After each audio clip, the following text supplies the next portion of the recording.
Alright, with this tutorial I'm going to show how to make a very simple cup. Take that cup and turn it into a plate. Use a modifier called the FFD modifier to change that cup also into like a mead flask, and then take the plates also that we create and make a platter out of it. It's a real quick tutorial, and we start off with the basic shape of a cup, which would be a cylinder. I'm just going to create one. The size and everything really doesn't matter at this moment, so I'm just going to turn on my edges. Now, any time when you create these things, when you create a cylinder specifically, the height segments here are actually set default to 5. Well, if you want those subdivisions, create them later. So my advice is to keep your height segments to 1 and your cap segments to 1 up to this point. Right now we only have 8 sides, or 18 sides, and that's going to be fine because later on we can add more or take more away if we need to. So once I get that done, I'm then going to convert this to an editable poly, and from this I'm going to go ahead and make my cup. Now the first thing we need to do is I'm going to go over here to polygon mode and select the top polygon here, and I'm going to use the inset tool to just inset it a bit to actually make the rim of the cup, so we can then take this polygon and extrude it down inside of it. So I'll just do that, and then with that selected again, I'll use extrude, and instead of going up, I'll actually bring it down inside. Now you'll notice as I rotate, if I bring it down too far, it'll disappear. So since it's a real cup and it has real physical properties inside the 3D world, I'm just going to let it sit right above it.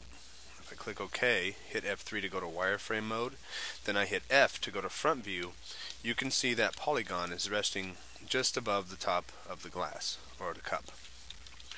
Hitting P and F3 to go back to perspective here, I'm then going to chamfer this edge around here, because when we create cups, no matter how small, we want to make sure that we don't actually put a hard edge on it. So I'm going to go up here to edge mode. I'm going to click on this little edge here and the one inside of it, and I'm going to go ahead here and click loop to select all the corresponding edges around the edge of the cup. Now here I'm going to actually click on the chamfer box, and I'm going to chamfer this. As you can tell, it's too much, so I'm just going to put a soft little chamfer on it, just like that. So in this case the segments will be 1, and as what that does, it actually puts kind of a semi-round lip on there. Forgive the renderer, I have mental ray turned on. Let me turn that off here real quick. Alright. You change the mental ray to the default standard 3D Max renderer. So when I click this button up here, it just goes like that. Okay. Next thing we're going to do is down inside the cup, we have this series of edges that go around the interior. Well, I'm in top view right now, and you notice we can't really see them. That's why I try and stay in perspective view. Now, in this case, loop will not work. So if I click the loop button, it doesn't select all those edges that go around. The reason being is because of this open-faced polygon right here. There is a polygon, but there's no actual geometric data that lets me select all those edges. So I need to change that. So by going to polygon, that one will still be selected. If it's not, just click on it. And I'm going to do that inset again also. But when I increase the inset, I'm going to click OK, and it doesn't matter how far you went into to inset that. But then I'm going to right click on this and go up to collapse. And when I collapse it, it actually welds all those vertices together. Now if I go back to edge mode, that edge is still selected, and now I click on the loop button, it's selected all of them, and you can see better here in wireframe mode. And I'm also going to give those a softer chamfer, just to make it a little more believable. And I'm going to go ahead and almost where it appears completely rounded, I'm going to have it like that, because a cup is not perfectly flat inside.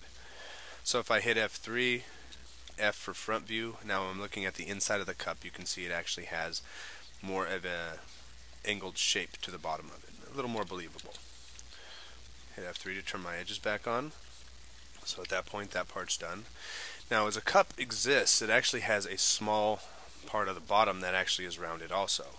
So I'm going to click on polygon and select the very bottom polygon only. You'll notice the ones inside are not selected. And I'm going to right click and go to bevel. Now when I bevel it, it's going to give it a shape that kind of looks like this. Now you don't have to use these numbers that I'm using or these outline amounts or anything like that. Please use your own judgment on what you think looks right. But in this case, I know in other videos I've mentioned about clicking apply, but here I'm actually going to click apply because I want it to double it. But I'm going to go ahead and decrease this look to give it more of a rounded bottom, just about like that. Now this open face polygon over here on the very bottom is the same we saw from the top inside there. This is called an n-gon. It is actually a polygon that is connected with other polygons that contains no geometric space. So from here I'm going to have that polygon selected and I'm going to click on collapse one more time. And that's going to bring me up to a cup that looks like this. So now I'm going to select this edge again, click on loop, and I'm going to chamfer that one more time just to kind of soften it out a little bit. And you'll notice if I hit F and go to front view, the cup now has a little vertex that's hanging out down here at the bottom. Well, I just kind of going to eyeball that and pull it up even with those others so it's a little more believable. Now since I want this cup to be a little more higher, I'm just going to select all the top vertices and pull them up. There's my cup. Now if at any point I want to take this cup and make it to where I'm in front view now, hitting F, to where it would come out and bevel out a little bit here, I can then go in and add subdivisions by selecting all those edges. As you can see, all the edges inside and outside are all selected, the vertical ones, and I can connect those. And it'll connect on the inside and the outside. Let's say I wanted to do 2 connections.